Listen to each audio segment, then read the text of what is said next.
Hi guys, so in this video, we will talk about iron deficiency anemia.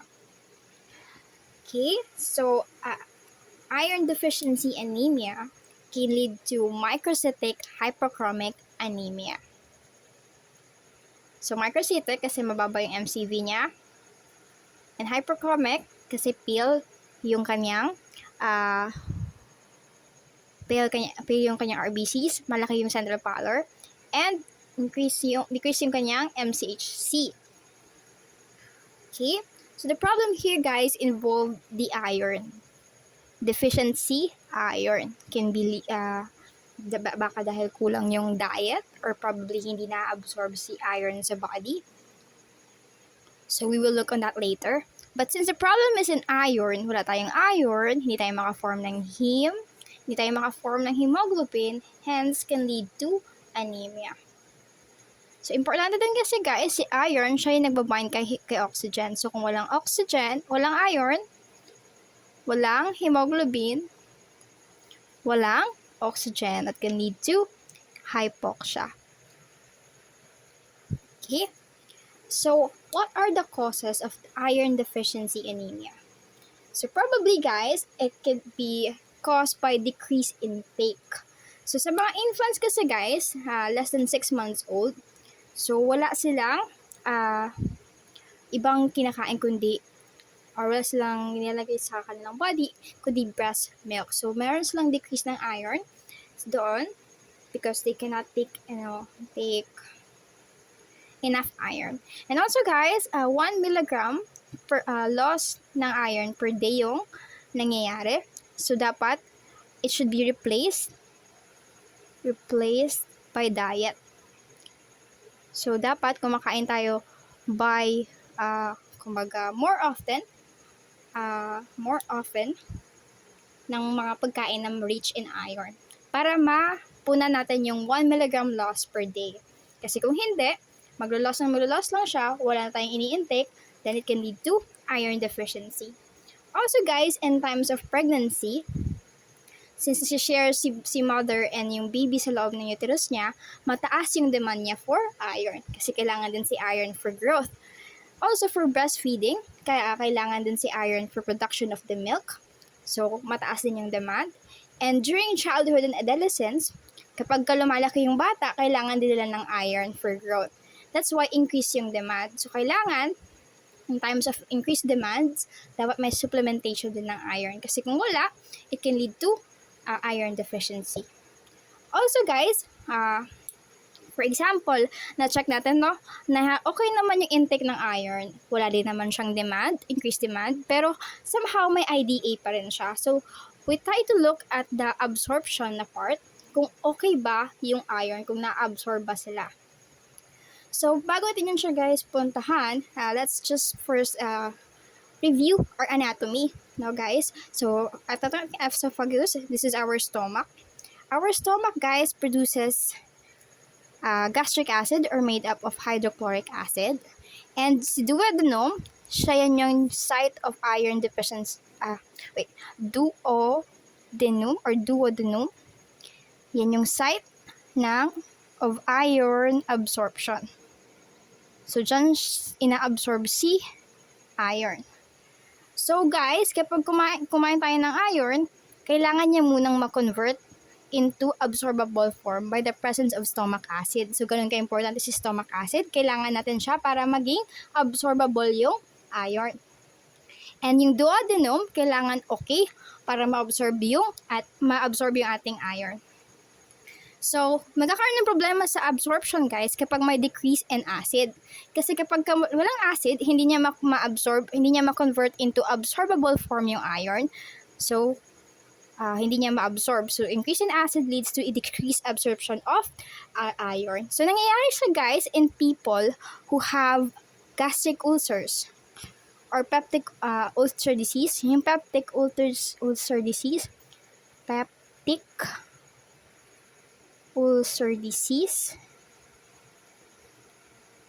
So, sa mga peptic ulcer disease, guys, nagkakaroon sila ng, namiinom sila, guys, ng, PPI or proton pump inhibitor Isa siyang antacid na dinidecrease niya yung acid sa loob ng stomach. So kung mababa yung acid, hindi na nako-convert yung iron into absorbable form that can lead to decreased absorption. Also guys, kapag may problem sa duodenum, hindi sira yung cells for example, or removed by a surgery, it can also lead to decreased absorption of iron. So yung problem in duodenum, example guys, is our celiac disease. So celiac disease guys, meron tayong inflammation or destruction of duodenal cells. So nasisira yung mga cells dito sa duodenum, so hindi na na-absorb si iron. Also guys, sa gastrectomy or partial or complete removal of stomach due to ulcers or cancers, so babawasan yung production ng acid, so hindi rin ma-absorb si iron. Also, another na cause ng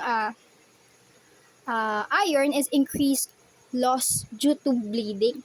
So sa mga babae guys, kapag heavy menstrual bleeding, so yung iron sa blood is nawawala. So that's why kung makikita niya guys, most ng mga babae na anemic, they were advised to take ferrous sulfate. And also guys, sa peptic ulcer disease, syempre may ulceration sa GI. May for example, ito yung ating stomach, so nag-bleed siya, bawas si ating iron. And also in times of colon cancer or polyps. And then yung hookworm or parasitic infection guys, literally sinasak out ng ating hookworm or kinakain niya talaga yung ating blood. So nawawalan tayo ng iron. And also in times of paroxysmal nocturnal hemoglobinuria and in times of stones. So mga times na yan guys, increase yung blood loss, that's why it can lead to iron deficiency anemia. So importante guys na ma-identify natin kung ano ba yung cause para mapunan natin or makorek natin yung problem. Because one way of treating iron deficiency anemia is for identifying the underlying cause. So for example, the cause ng iron deficiency anemia is celiac disease, that kailangan natin munang tingnan yung cells sa kanyang duodenum. We have to confirm the destructions of that duodenum so we can treat celiac disease. We can confirm celiac disease and then para ma-treat natin yung IDA. So kung for example yung cause naman is by taking antacids, so pwede natin siyang palitan para hindi na ma-decrease yung acid, or we can also give acid or pamproduce ng acid sa patient. And also in times of blood loss, pwede tayong ma-check yung cause ng bleeding inside the body, and we can also give blood transfusion. Okay? In times naman ng decreased intake, the doctors can prescribe supplements, iron supplements or vitamins. So let's try to go deeper than that. So guys, iron deficiency anemia has 3 stages. Okay? Importante na alam nyo to guys. Okay, so let's try to think of this. So may tatlong stage, stage 1, stage 2, and stage 3. So take note kung ano yung unang nadi-decrease at kung ano yung nasi-stay as normal. Okay? So sa stage 1 guys, normal pa yung hemoglobin, normal pa yung MCV, normal pa yung iron, and normal din yung TIPC. So yung una dito guys na nawawala, kasi na, for example, increase yung demand, yung unang muna dyan guys na gagamitin is yung mga tinago niya. Okay? So kung tanongin kayo, guys, what is the first na nagde-decrease in IDA? Yung sagot is yung stored iron or yung ferritin yung unang-unang bumababa. Okay? Sa stage 1 guys ng IDA, wala pang anemia. Normal pa siya guys. Yung bumaba lang dito guys is the stored iron. So kung makita nyo dito guys, sa stage 1, yung iron storage compartment bumaba. Okay? And then sa stage 2 guys, dito naman na uubos yung transport iron.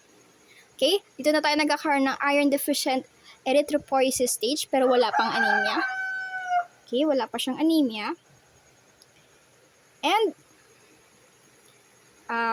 So, dito guys, since mababa na din mababa na yung stored natin, so yung stored na yon, tinatry natin i-travel.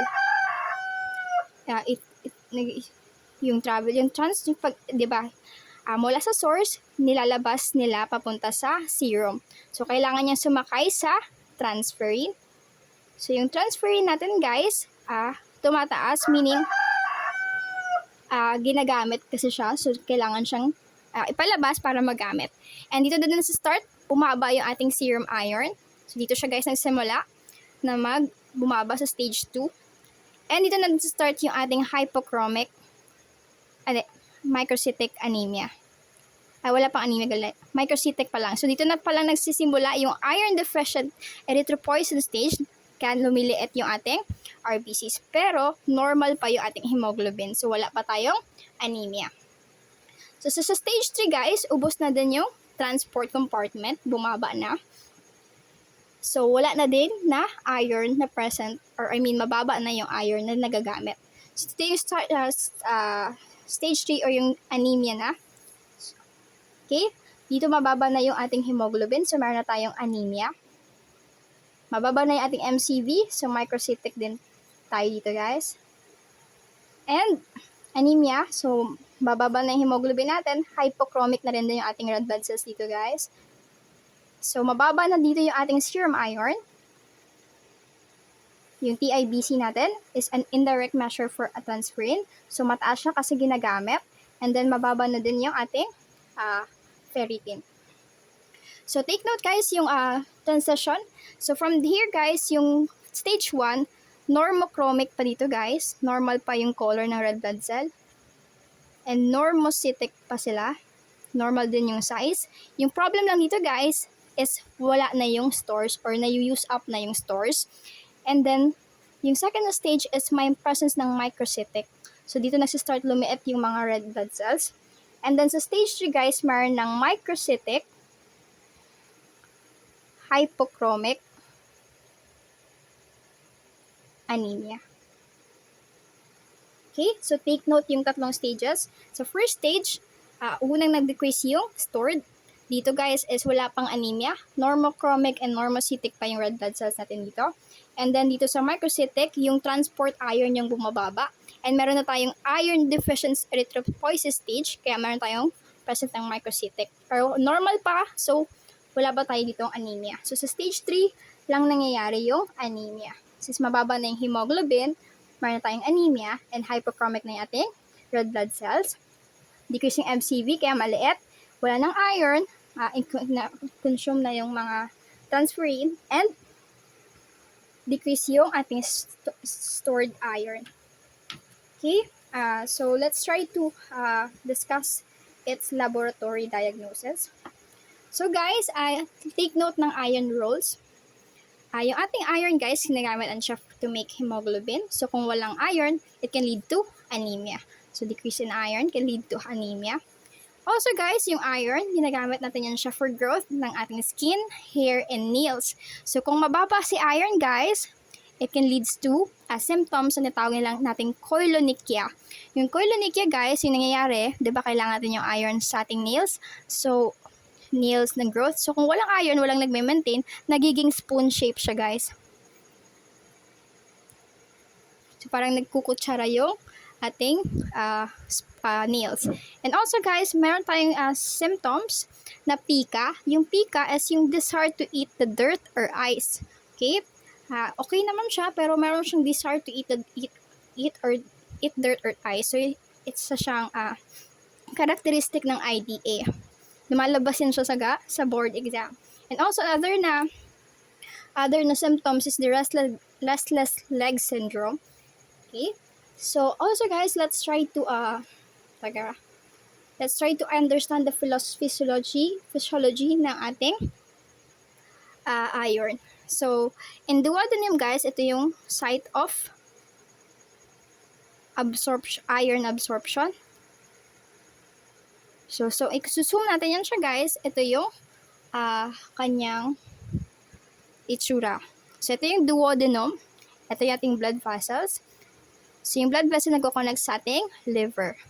So, si iron guys, Wait lang. Let me get a pink marker. So, ito yung ating iron. Pagka pumasok siya, guys, ay yun, pink lang. Pagka pumasok siya, sasakay siya, guys, sa transferrin. So, sasakay siya kay transferrin. That's why, tumataas din si transferrin kapag may presensya ng iron kasi kailangan niyang sumakay. Hindi pwede, guys, na free lang siya. Bakit? Kasi mag-contribute siya to free radicals kapag ka-free siya. So, kailangan nakasakay siya, guys, sa transferrin. And then, dadalhin siya ni transferrin papunta sa ating liver. So, sa liver, dadalhin siya sa loob ng ating macrophage. Sa ating macrophage, natawag rin siyang Kupffer cell. So, sa loob niyan, tatago siya, ibabahin siya kay ferritin. So, natawag rin siyang stored iron. So, hindi rin pwede, guys, na libre or di siya nakadikit kay ferritin kasi nga, nagko-contribute siya sa free radicals. And also, nagko-contribute din siya sa contribute to bacterial growth. So, that's why kailangan nakabind palagi si iron. Okay? So, I hope you understand that.